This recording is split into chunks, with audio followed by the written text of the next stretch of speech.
Hi and hello to all. This side Priya Rana, Assistant Professor at ST College Ambala Kant. Today I'm going to take a lecture on communication. This is a subject from UGC Net Paper 1. Okay, moving on to the syllabus of communication. The very first topic is communication meaning, types, characteristics, and then effective communication, in which verbal and non-verbal communication we have to learn, and other things, and barriers to effective communication, mass media, and society.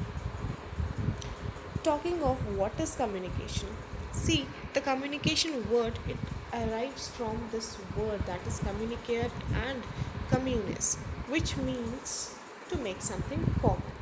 Okay, when we are communicating with somebody, we are trying to establish a commonness with someone. We are trying to establish a base on which we can share our opinions or our thoughts. So we can say that communication is the exchange of thoughts, information, message, etc. by way of speech, writing, or signal. Okay, so communication is the exchange of thoughts, information, message by way of speech, writing, or signal. And communication derived from the word communicare and communis. Next, talking about the definition of communication, the very first definition is given by Alan Lewis.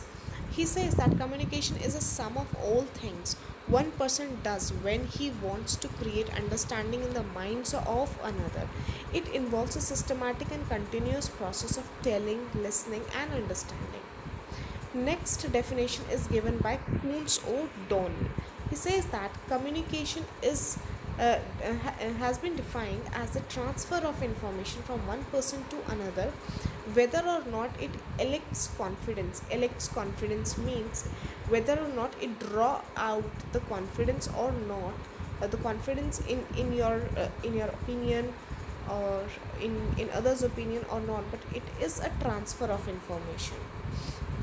Next is Peter Little has given his definition on communication is the process by which information is transmitted between individuals and organizations so that an understanding response results.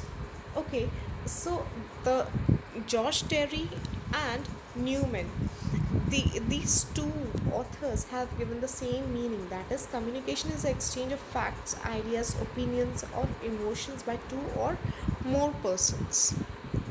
Next is characteristics of communication. See, a communication have always two persons involved in it. One is the speaker and other one is the listener. See, there is always a message which is being conveyed between the two. So in it, a message is must. Next is it can be oral, written, or gestural also.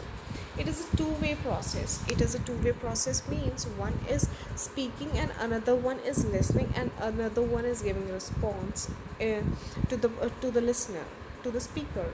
Sorry.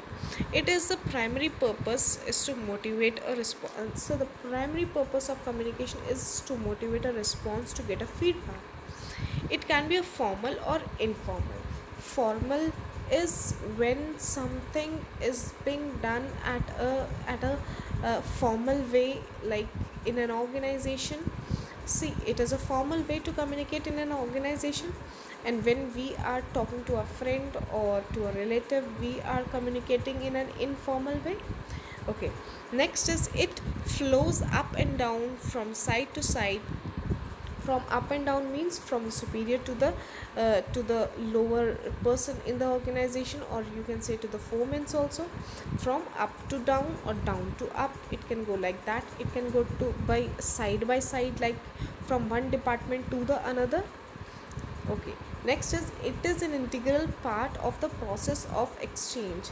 It is an integral part of the process of exchange means you are exchanging your ideas, opinions, or information. So integral part is to exchange something, to exchange the information or ideas or such kind of a things.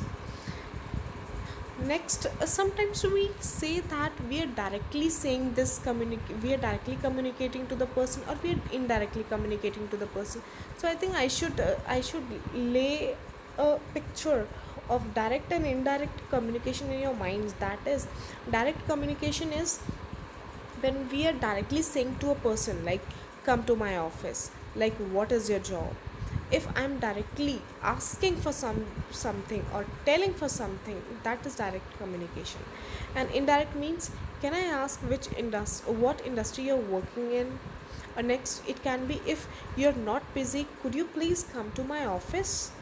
Such kind of communication make an indirect impact.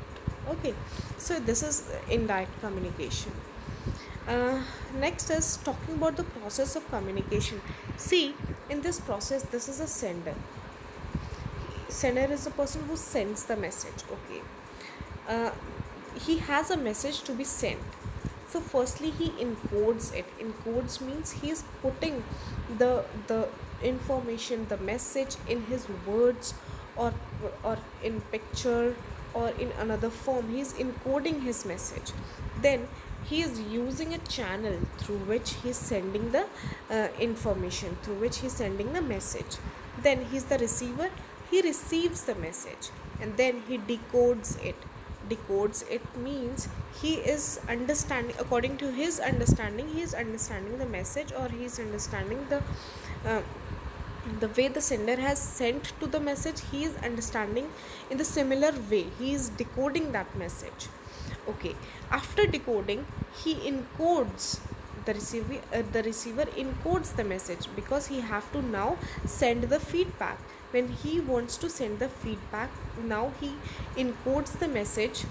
Then through some channel, he sends it back to the sender. When the feedback has been sent to the sender, he decodes it according to his level of understanding. He decodes it. What the feedback is being given, he decodes it. Okay, so the sender is a person who sends the message, or who generates the message. He is the source from which the communication process starts. Okay, next is message. Message can be any idea or information or any kind of feeling. Next is encoding. Encoding is when the sender is putting his ideas or opinions in the form of words, pictures, or gestures, that is to be conveyed. This is encoding. Media means when the sender is using some media, some channel, to send the message to the receiver. That is the media. Suppose it can be internet, it can be WhatsApp, it can be telephone, it can be mail, it can be fax, or any other media also. Next is decoding. Decoding is it is a process of converting the symbol encoded by that means the sender has sent the message. Then after receiving the message, the receiver decodes the message, the symbols, the message. He decodes it in according to his level of understanding. He converts the symbols in words or in meaningful way to understand it. Next is the receiver.